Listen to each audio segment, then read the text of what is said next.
আসসালামু আলাইকুম, welcome back to my channel আনহার রান্নাঘর।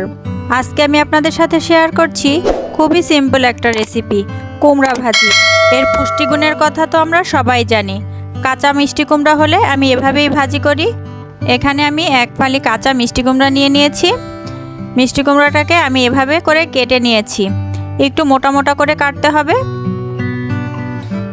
এখন আমি কড়াইতে দিয়ে দিলাম পরিমাণ মতো তেল, দিয়ে দিচ্ছি 1 চা চামচ লবণ, দিয়ে দিচ্ছি কিছু চিংড়ি মাছ, সামান্য হলুদের গুঁড়া।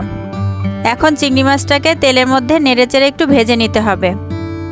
2 মিনিট ভাজার পর এখানে আমি দিয়ে দিচ্ছি হাফ কাপ পেঁয়াজ কুচি, 5 থেকে 7টা রসুন কুচি এবং 4-5টা কাঁচামরিচ ফালি। এখন এই সবগুলো উপকরণ আমি তেলের মধ্যে একটু ভেজে নেব।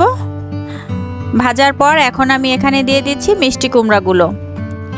মিষ্টি কুমড়াগুলো উল্টে পাল্টে পেঁয়াজের সাথে ভালো করে ভেজে নিতে হবে। এই ভাজিটাতে আমরা কোনো পানি ব্যবহার করব না। চুলার আঁচ মিডিয়ামে রেখে আস্তে আস্তে আমরা এটাকে ভাজি করে নেব। এই যে দেখতেই পাচ্ছেন মিষ্টি কুমড়া থেকে কতটা পানি বের হয়েছে। এই পানি শুকাতে শুকাতেই মিষ্টি কুমড়া কিন্তু ভাজা হয়ে যাবে। এই পর্যায়ে আমি আরও কিছুটা লবণ দিয়ে দিচ্ছি।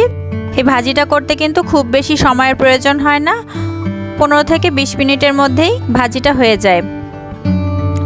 তো দেখতেই পাচ্ছেন কালারটা চেঞ্জ হয়ে এসেছে। এই পর্যায়ে আলতোভাবে নেড়ে দিতে হবে যাতে মিষ্টি কুমড়াগুলো ভেঙে না যায়। যে ভাজা হয়ে গেছে, এখন পরিবেশনের পালা।